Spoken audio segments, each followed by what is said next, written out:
Good evening, ladies and gentlemen. We got a part two of the Watani story. Escaped from San Quentin in the 60s.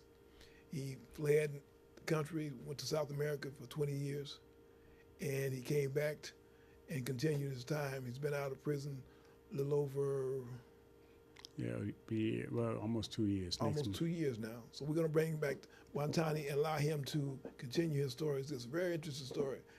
So we're going to welcome brother on the show again and allow you to continue your story, my brother. Hmm. So you was at the embassy Right? and you made a deal with the embassy, but it didn't look like it was going to work. No, that was the first one. The first one, like I said, I call it the first aborted surrender because they didn't honor the agreement, and I was concerned leaving without my children. Because remember, I said that was one non-negotiable that my children would be on the plane with me. Right. So now after that one went sour, and they knew that, or they know now, they knew that I wouldn't leave without my children. So now they're more cooperative.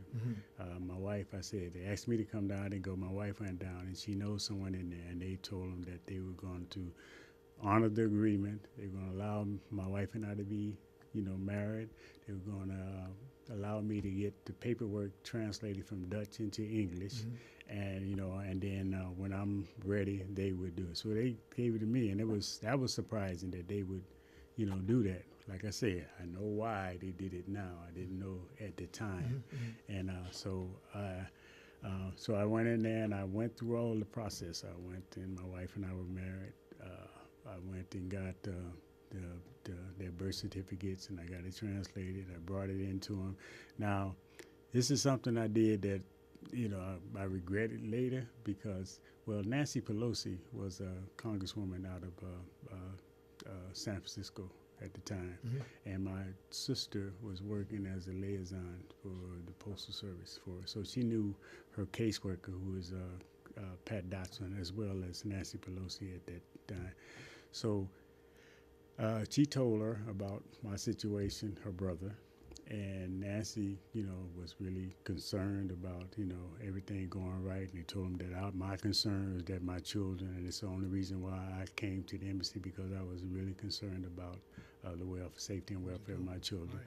So she was really on board at first, So we drew up another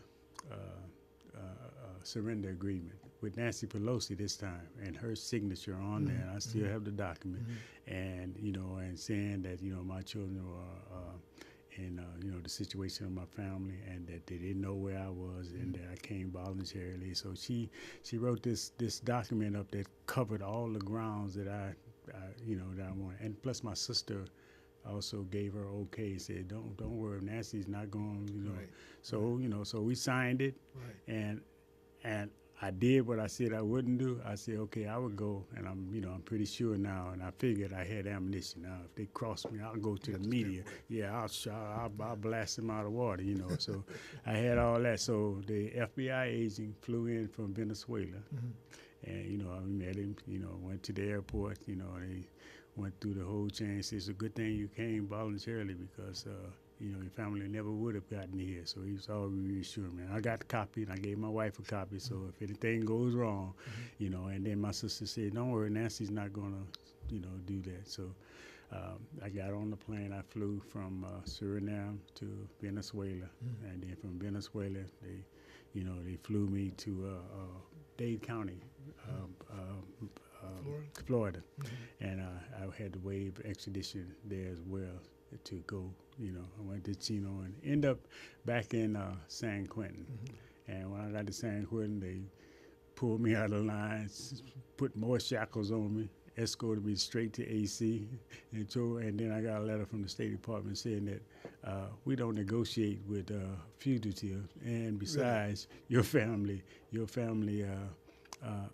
wouldn't be able to take care of your family anyway. So they and that was the lowest point of my whole. I said, So what did they do with your family? What happened to your family? my family stayed there. They abandoned them, and they were separated. Eventually separated from each other into foster care home. Really? Yeah, and that was for 11 years. And And when I get to the 11th year, I can see why they came. But for 11 years, they were abandoned in South America, and eventually they were separate. When I got there, I started writing relief agency, the Salvation Army, churches, everybody to try to see what kind of help I can get for my children. And the Salvation Army came and they did, but most of the agency at that time, when I got back, had limited resources in that region, so they could only do so much, and they didn't want to overcommit themselves. So everything I was getting for them, to help them, was from friends and people that I knew, and so I'm in. So you and your family did reunite. Yeah, after 11 years. After 11 years, yeah, and that was that was only because, and I'll try to be quick on this story. That was only because they had a Dutch-speaking crew that came into San Quentin called it was Nova. They came in and they wanted to do an interview of the Dutch-speaking nationals at San Quentin, and I was in a group during that time, a self-help group.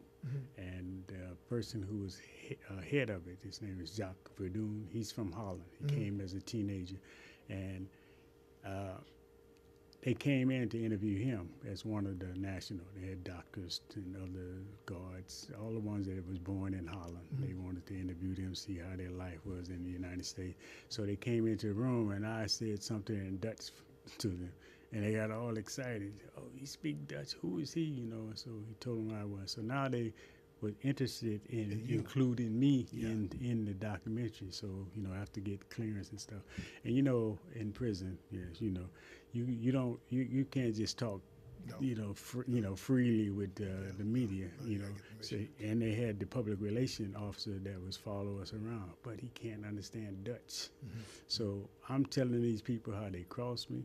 I'm telling them how, what they did to my family, and then they wanted to go to my cell to take want to film me reading a letter from my daughter from South America. And so how small the cells are in San Quentin. So, so one of the camera crew came into the cell and was talking. And I gave her Nancy Pelosi letter. I gave her the agreement we had, and so she left with it, and I didn't think anything about it, for a few months, well, if that long, a couple of months maybe, and then all of a sudden my son got a call from the embassy saying, look, we put in these kids on the plane, and if no one is at the airport to pick them up, we're going to put them in foster care home. Now, what happened was that the film aired in Europe, and the people who saw it just got outraged that they could do that to my children. Even if they had me, why would they, have the children suffer and they don't, because Nancy Pelosi wrote a letter and she was saying how my children was homeless, with no food or running water, and that that the United States entered an agreement with me, and they should, honor the agreement by at least taking care of the children. So that was all in writing, but, still like 11 years. So after that 11 years, then they put them on a plane, and my son and his wife, who, my son, I call him my hero because he was my son, my first son from when I was in high school, and he took them all in, every one of them. They couldn't speak English, but he took them in, and he did a wonderful job. So I always call him my hero because, he and his wife to take in 7, more children into the household is something that, that takes a lot of love, and so he took him in there. So that's how they got here after the 11 years. Unfortunately, my wife, she passed away, so she was unable to come, but they got here before she passed away. And so that's my story from leaving and from coming back. And since I come back, now coming back to California, you had to come back, and I guess they took you back to court. I did the escape. I went to Marin, went to the escape trial, and the escape trial, Nancy Pelosi wrote a letter. She said it's not the executive don't get involved with the legislative process. However, this is an unusual case. This man, no one knew where he was. He did it for his family, and so she's urging him to, look at me. And then the judge herself was named Lynn O'Malley. She was crying in court, because The judge was crying. the judge, which passed on. So it was a real emotional trial because. And then she decided, against the wishes of the DA, to give me probation for the escape because she said that they had no idea where I was, and that this clearly shows whatever his past was, that his love for his children outweighs that. So she ended up giving me probation, and so I got probation. She said, now it's up to San Quentin. Now San Quentin have a different idea, like I said, bleeding heart liberals in Marion County gave me. I escaped, slapped this man on the wrist for escaping. What kind of message is that sending out to other people? So they were still mad at me for leaving without permission. Yeah, for escaping. Yeah, so and that parlayed to 21 years. Every time I go, they would deny me, and eventually in this last year, I got found suitable, and not because they wanted to let me out, but because of the pressure on reducing it, and they had to get to, and I'm 62 years old, and done 25 years, where mine was 26 years. Even that, with that threshold, I still figured they weren't going to let me go because they asked me, what would you do if you were in Ferguson? Where's your brother? Is this what the board members asked you? The boards asked me all kinds of questions. So that's why I had that's why my attorney said I should have been a bit more humbler because I figured they weren't going to give me a day because of the way they asked the question. So I was just answering the question the way that I felt, because I felt I begged them too long when my children was old. They're here now, they're older, my sons have them, so I didn't have that, I wanted to get out, but I didn't figure I had to be nice, and beg them like I did the first few years I got back and say, well, send me back. My children are still over there, just send me back.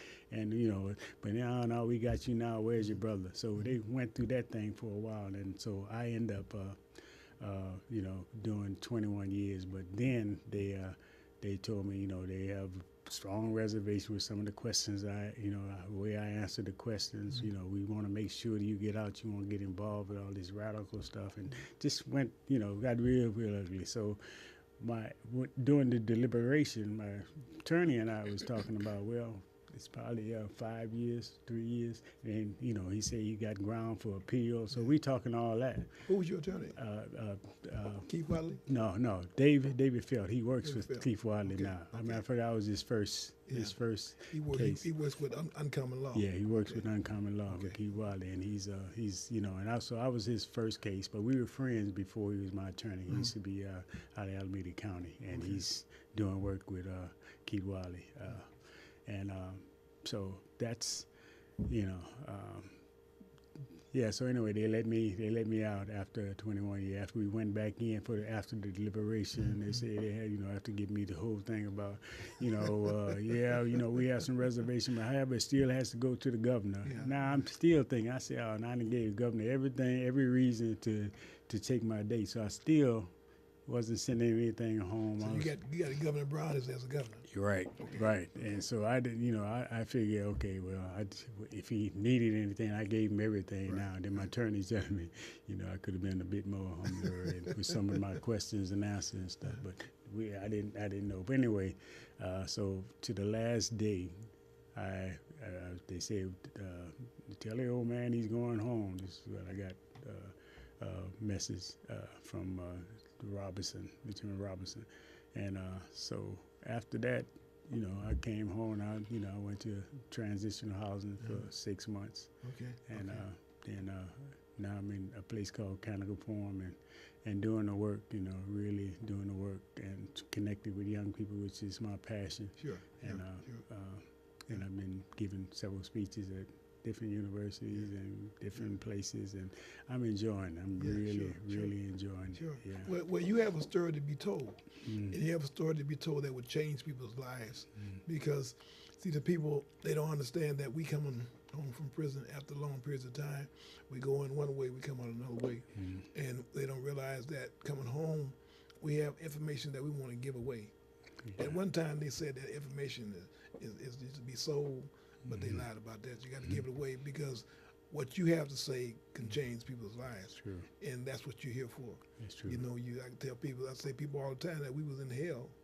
You know, they kicked us out of hell and sent us back. Yeah. They sent us back for a reason. So you're here for a reason to do the work that you have now Yeah, to that's do true. That's in true. society, and your work is here to be done. You know, and I commend you. Right. I commend you for taking care of your family the way that you did, leaving this country the way that you did. You know, you had to do it for a reason, and you wanted to take care of your family, and you provided for them the best you could. Yeah. You know, yeah. and you brought yourself back here because of your family. And not because you wanted to come back here. You wanted to come back because of your family, because the well-being of your family possibly being sick in a country, in a foreign country, no medication, and they might have died. So you did your work that you did to come back here for your family, and I commend you for that. You know, you got kudos for that. So what are you doing today? Right now, I'm doing a lot of talking. Right now, I'm at a place called Canticle Farms. It's a place in East Oakland, and it's a place where we have like this container or this space that we can use to bring in young people. So I'm talking to a lot of young people today in different panel discussions, speaking at university. But mainly, my focus is to connect with the young people and try to pass the historical baton on to them. Not just the glorification of things of the past, but also some of the mistakes that we made, and so that they won't make those same mistakes. You know, I always consider myself a COINTELPRO survivor rather than a political prisoner. Sure. Even though political prisoner is encompassed in that, but because once you say you're a political prisoner, then you leave prison, then you're ex-political prisoner, former prisoner. So I say a COINTELPRO survivor because COINTELPRO did a number on the movement of the 60s. You know, had us fighting with each other. That, you know, two human beings lost their lives. It was by design. And one important thing that's happened to me in prison, because after I got back, I started writing, and writing is a passion of me, writing my story. When I got back, I was writing out of anger. I was mad because people were saying things about what took place and what happened. People were writing books and making up weird theory. Swearington was one guy, Wesley Swearington, talking about the only way the Steiner brothers got out of prison, either the FBI helped them escape or they in witness protection program. I'm back, now. But when we were in exile, you can't challenge all of these statements and stuff. So when I came back, I started writing. I was writing out of anger. But in the process, I joined a creative writing class. And I started writing and creating characters. And if you write, you create characters, you ask questions of one character, and that character has to provide an answer. And with that broadened my perspective on, looking at what took place at UCLA, what took place in the movement. And it caused me I went to a restorative justice symposium that Fania Davis had at San Quentin. She came into San Quentin, they invited me to come. And I went in there, and she talked about, this whole criminal justice system, how it's punitive and that it doesn't address the issue. Sure. People are not brought to the table. And so I went up to her after that, and I said, do you think Erica Huggins, now Erica Huggins, her husband was killed at UCLA in the case that I was convicted on. And she had a 3-week-old baby at the time. And I've always had this in my mind that, what question that child would ask the mother. The father's not there for a birthday, for her graduation, the scared of boyfriends, the same, denial that was imposed upon me by being out of the life of my children. So I was pretty ripe for that, for that moment. So I went up to Erica, and I went to Fania Davis and said, do you think that Erica would want to engage in restorative justice dialogue with me? Now, I didn't know if she would or not. And I figured she might say, you got a lot of nerve. My Right. husband killed, and you got and that, and I didn't want to open up old wounds, Right, right. So I was reluctant to do it, anyway, but I felt that there was something I needed to do. And Erica said that she would contact her, and that she would, she think that she probably would. Anyway, I ended up writing a letter, tore up 5 or 6 letters, and then wrote again because I didn't know what really to say, and I was careful about my words and stuff, but I just wrote from the heart, and I sent her a letter, and then 3 weeks later, I got a letter back from Erica, and she said that, this is what she was looking for. All the time, these years, she wondered, what happened that day, and she sent, out to the universe so that we can have this conversation. And so from that moment, we corresponded for 3 years. We talked about everything, because in San Quentin, I was writing for the newspaper, and I had a column called OG's Perspective, where I was working, writing about engaging young people with conversations about male-female relationships, talking with them about violence and a whole range of things. And then I would put it in the paper, and it would be my column based on those. And Erica was doing the same thing in Oakland. She was working with young women and talking with them, and so we were on the same path, and so the meeting was just, so we corresponded for 3 years.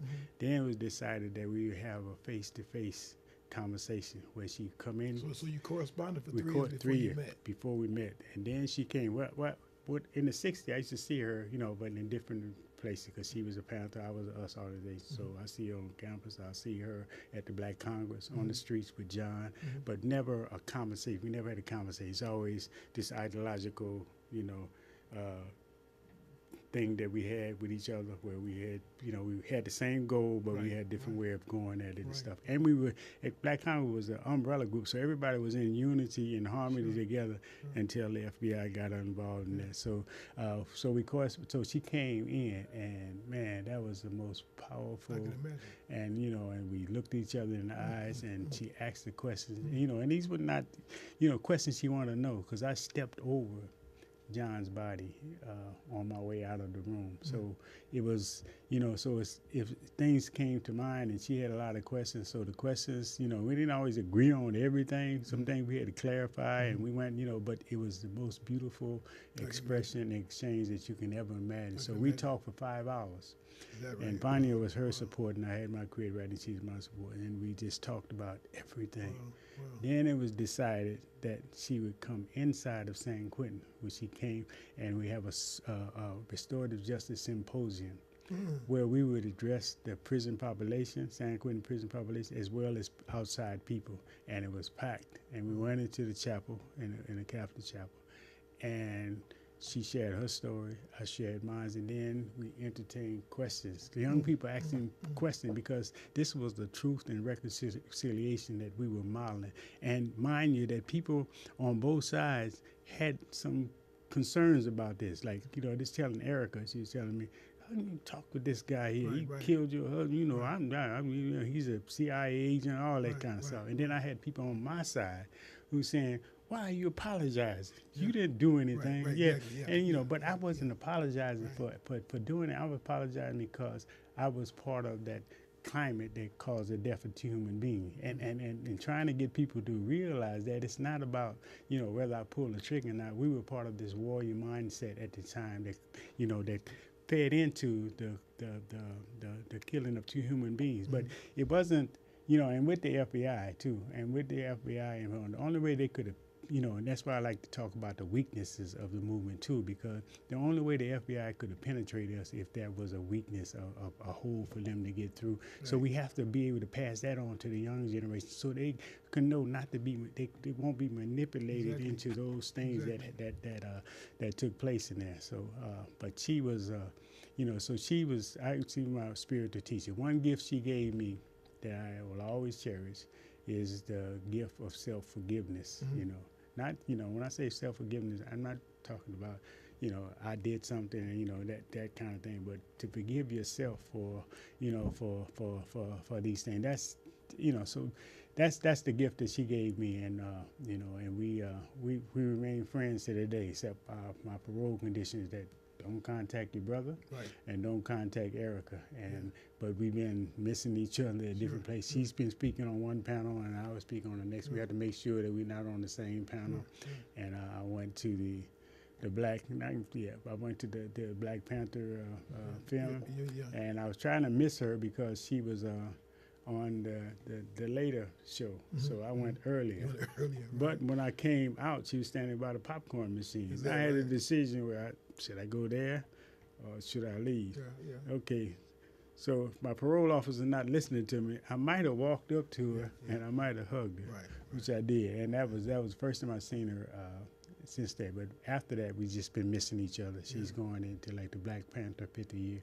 She'll go in one, go in one. I went into Bobby Seale's thing. She came out. I was coming out. She was going in, and I spoke on one panel. She spoke on the next panel. So it's so. But after the two, I got one more year after next year, and then we will be able to talk together because we've been doing things, separate things. We can do an interview, but they have her one day and have me another day, and they sort of blend together our things. So that's been one of the greatest, I guess, reward for my coming back is having met her, because she is truly I think a wonderful and beautiful human being that's really helped me to grow and helped me to see things in a broader perspective, and along with my creative writing teacher. So it's just been it's been beautiful. That's amazing. This is a good interview that we have here today. This is something that people need to see and listen to, because you gave history today. You gave history, and some history that needs to be told. You escaped from San Quentin for a reason, and you came back for a reason, and now you're here for a reason. You're back in society, in free society, for a reason. The young people, you're educating the young people of something that they don't even know about. 60s until 2016, 17, they don't even know about. So you're giving them some history that they need to know. You need to know your history, and you're giving them a lesson. So like I say, you got the utmost respect coming from me, and your work that you're doing, keep on doing it. Don't stop me, brother. Don't stop me, brother. We got reason to be here today. That's true.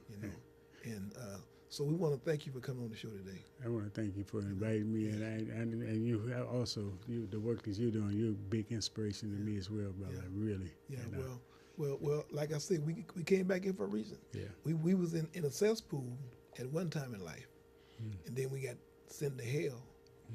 We went into the penitentiary, where all kind of stuff was going on.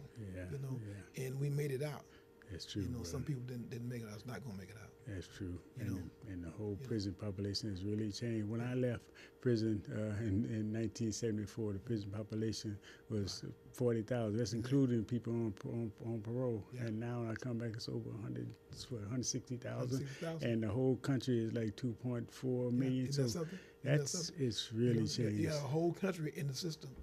The whole country in the prison system, and it don't make any sense. And they're talking about it's overpopulated. They want to bring it down and keep it down. It's going back up. That's right. It's going back up. So something has to be done. The system is broken. It needs to be revised. The whole system needs to be revised. The whole not from the bottom all the way up needs to be revised. And it's not being. No. They're saying that they are, but then it's not being revised. That's true. But it needs to be fixed from the bottom all the way up, because they're giving people way too much time. Way too much time. And they got people in prison that shouldn't be in prison. So this needs to be worked on, and God willing, somebody's going to come along and see that it needs to be done. It's going to be done. It does. All we can do is just do the small part that we're doing. We can't change the whole system, but we can change a small portion of it. That's right. That's true. So tonight's guest, we want to thank you for coming on the show.